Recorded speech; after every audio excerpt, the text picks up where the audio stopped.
Hello, my name is Jason Leahy, Executive Director of the Illinois Principals Association. Appreciate you joining me for this IPA talk, and excited today to have with me Tina Dimmit-Salinas, who is the Director of the Regional Office of Education and ISC Department at the Illinois State Board of Education. Is going to talk to us about a nice new resource that she and the team there at the State Board have been working on that will help us hopefully, support our efforts with finding teachers, supporting people looking to get into the profession, and a variety of things related to that. I've had an opportunity to have a little bit of a preview of this tool and really excited to share it with you. So Tina, thanks for being with me and being willing to share out this exciting work that you're doing there with the State Board right now. Thanks, Jason. So Tina, before getting into the tool and talking a little bit about that, can you just share with us a little bit about yourself and the work that you do there at ISB? Yeah, thanks so much, Jason. I currently serve as the director, like you said, as the ROE-ISC department. However, prior to this position, I served for the past 4 years as the administrator over higher education in Illinois. And a product of those 4 years is the Partnership for Educator Preparation, Illinois Preparation Profiles, which I'll show today. That's great.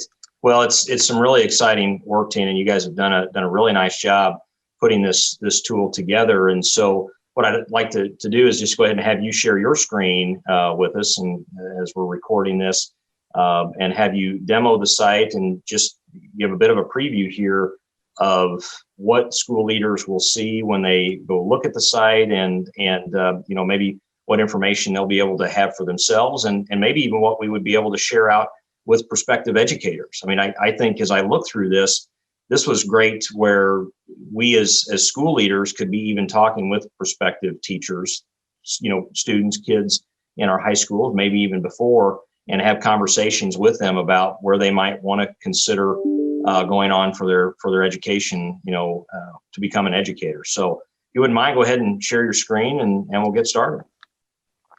Great. Thanks so much, Jason. And just as you suggested, this is going to be a great resource for our district hiring managers, our building leaders, prospective educators, and others. I think it's important before I dive into the tool to just give a little background and context.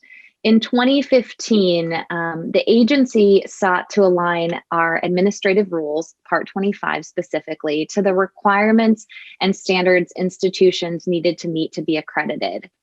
This initiative began as an effort to complement the national accreditation process while reforming the skeletal and archaic compliance-based accountability system that institutions were held to during that time.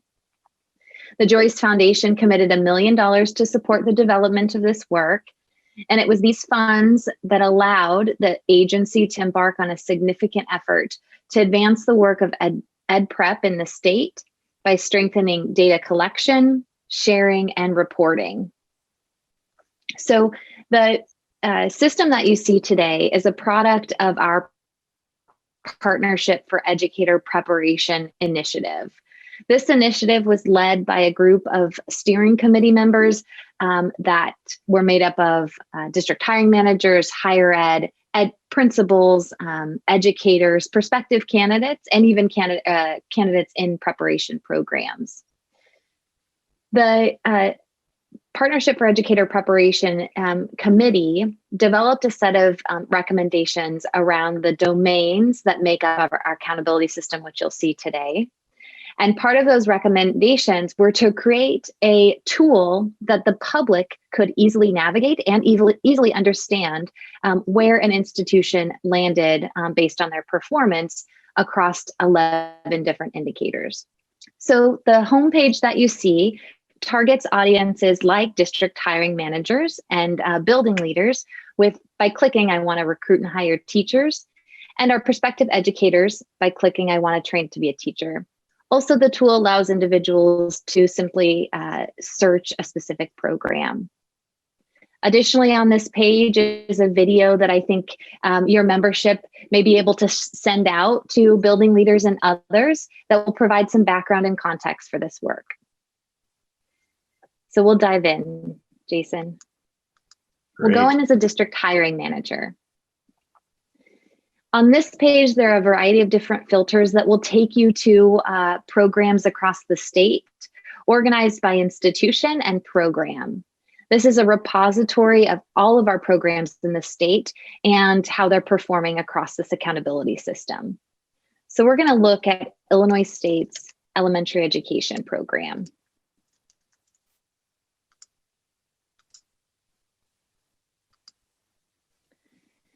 Now, Jason and members of IPA, this is what we're calling a profile.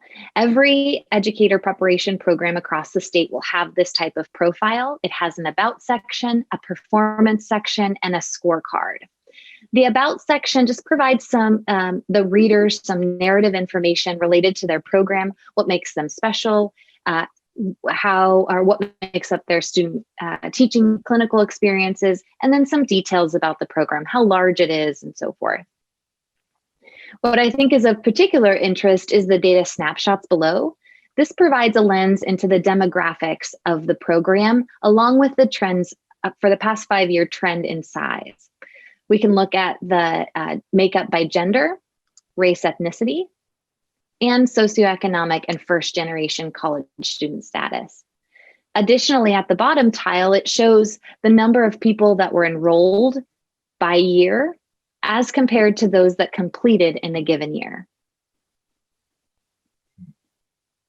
The meat of the profile exists on the last two tabs, the performance and scorecard tab. The performance tab allows the reader the ability to orient themselves by the performance of this program as compared to the designations available for all programs. So you can see that overall, this preparation program at Illinois State is performing at an exemplary level as compared to the other designations a program can receive. Now, just as I said earlier, this system is developed across 4 domains and 11 indicators within those domains. The 4 domains are here as I slowly kind of scroll across them. And I think your membership might be particularly interested in the contribution to state need domain. This is where we're seeing our Illinois preparation program completers finding placement across Illinois public schools. So by clicking on a domain, I can navigate to the indicators within it, and it shows the performance of this Illinois State's elementary education program as compared to all other elementary education programs across the state.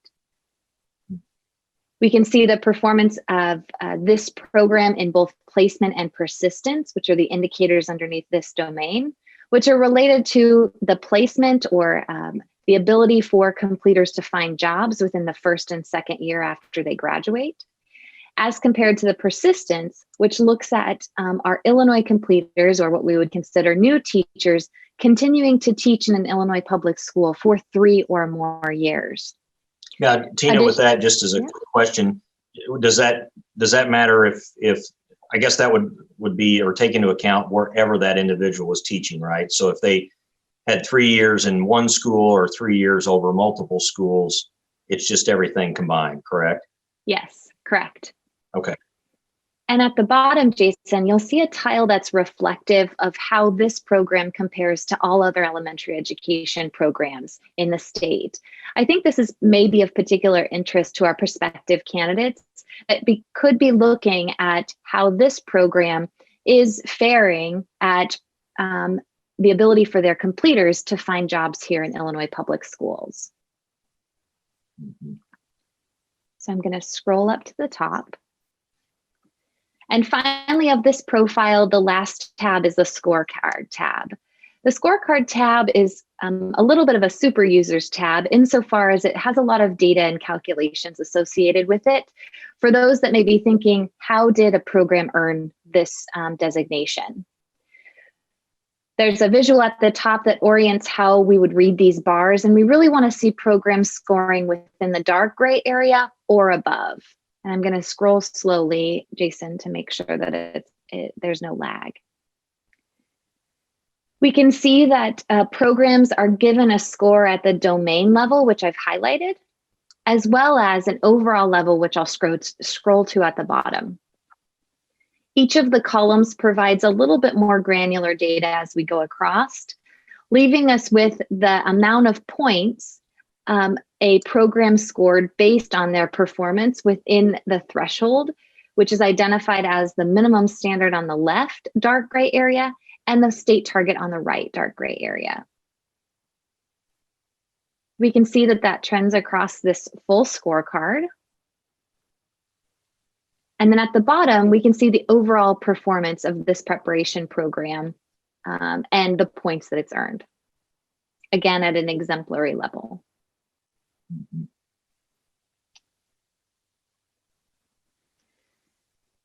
And finally, the last two sections that one may be able to investigate while they're reviewing the IPP is the state report and the about section.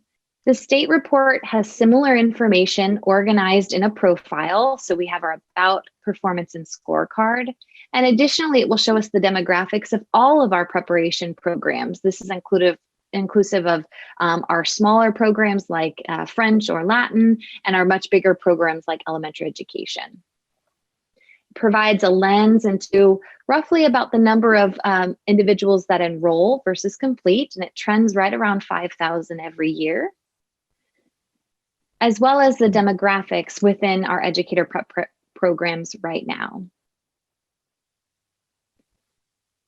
We can look at the performance of the state overall across these 4 domains, and the same navigation is available. So by clicking on a particular section, or excuse me, on a particular domain, we're able to see the performance of the state across those indicators within the domain.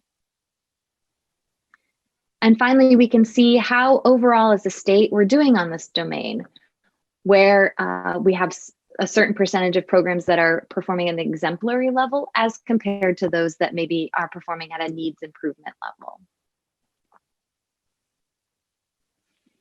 And finally, the last section of this profile is the scorecard, which again provides the same lens into the data and calculation that's used to populate the performance designation for our overall all of our preparation programs.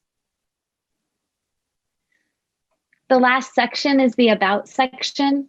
And Jason, this is really related to maybe members that are not familiar with the Partnership for Educator Preparation work, or maybe interested in reading more about the performance measures for the accountability system. Additionally, this is an opportunity underneath key resources. Should membership have ideas for enhancements or feedback related to the system, they can email their input by simply clicking email here.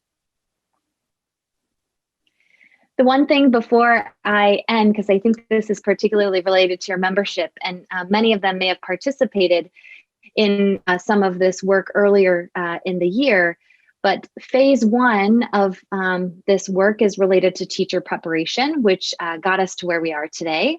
Phase 2 is work with the American Institute for Research, most specifically Matt Clifford, who has created some recommendations around an accountability system for principal preparation programs and the metrics that would be included in the accountability system.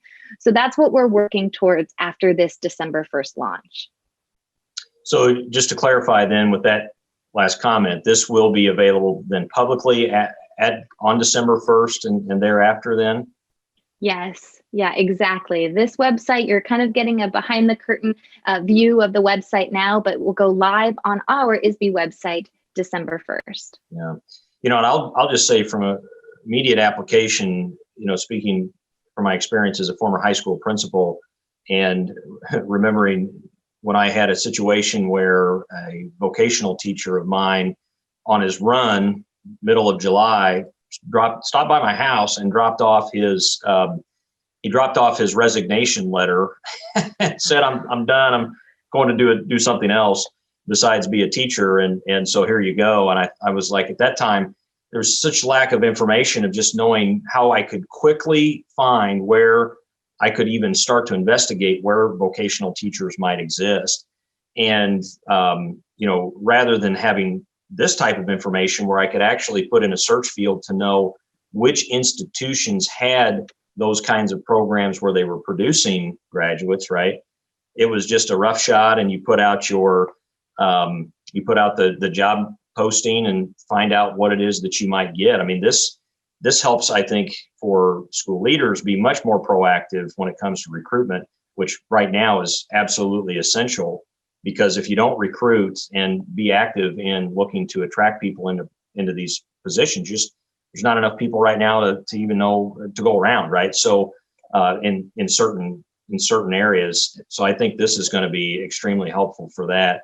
When, you've been at this work now for quite a while, Tina, and have deep knowledge, but I'm just kind of curious from an editorial perspective for yourself.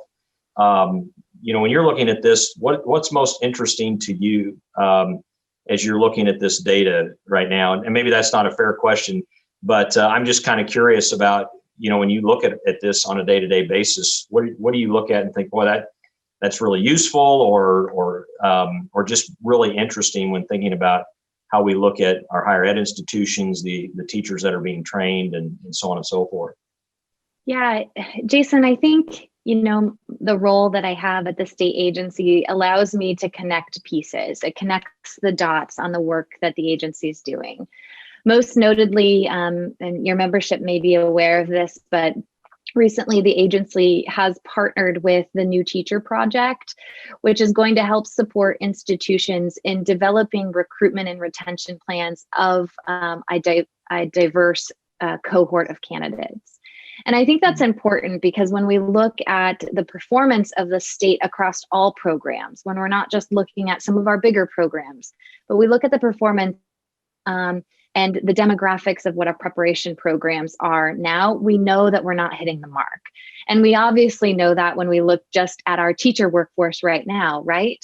And all of us know that it's important for us to have a diverse workforce. So I think what I find most interesting is that we're just revalidating how important the data collection is, as it informs the different initiatives that we take on within the agency. Yeah, that really resonates for me. We just put out a policy brief here, and the title is to ensure effective and sustained principles for every Illinois community. And part of that brief, we reference the discrepancy that we have when you look at our Black students versus Black school leaders, for example, our Latinx students versus Latinx leaders, and how we don't have a similar percentage of students versus leaders when it comes to each of those ethnicities. And so we've got some work to do with that. And so I think, informing the field with this kind of information is extremely helpful and important right now. And I think we're going to continue to see a desire for schools to be much more proactive in their work of making sure that their schools are representative, that the educators in their schools are representative of the students that they're serving. So this is going to be really helpful, I think, in that work. And I would impress upon our members, Tina, with the button that you showed there, where people could maybe make recommendations or ask questions, whatever, please be sure to do that. And I'll just offer up, one of the things that I thought would be terrific if is possible at some point in time down the road, would be through this site, for us to, within institutions, to know what are probable candidates that are going to be ready in these different with these different majors, if that's the right way to describe it, or right, different endorsements. So elementary ed versus middle school versus high school in the various subject areas and such. So we are able to get down, to that granular level at some point in time down the road. I mean, that just makes this that much more powerful of a tool. And we've got a great baseline here to work from, to hopefully add those kinds of elements down the road. That's exactly the feedback we're looking for. Creating an ability to project completion numbers for institutions is going to be very valuable to our districts, as I know that at least many of the districts that I work with also have a projection for retirements and so forth. So to be able to cross-reference those two data points together, I think would be really valuable. So that's exactly the type of feedback we're looking for. Thank you. Yeah, that's terrific. That's great. Well, Tina Dimmit-Salinas, thank you so much for taking us through this Illinois Prep Profile. Look forward to seeing that be made available on December 1st. And if the schedule is correct here, so everyone knows, the recording date for this is November 12th. And I believe that we'll get this out for viewing prior to December 1st. So give people a heads up and a little preview of this terrific website and resource that's to come to really handle both sides of the spectrum here, where educator preparation is concerned, both to help inform school leaders when it comes to the programs and where prospective teachers might be available, but also for young people who might be interested in the education profession, maybe to learn more about the institutions that are preparing teachers and where they can learn more about them, and look forward to then that happening for school leaders down the road as well. So Tina, thanks so much for your time and showing this outstanding resource. So my name is Jason Leahy, again here, Executive Director at the IPA. As always, if there's anything that the association can do for you, don't hesitate to give us a call, or you can check us out on the web at www.ilprinciples.org. Take care.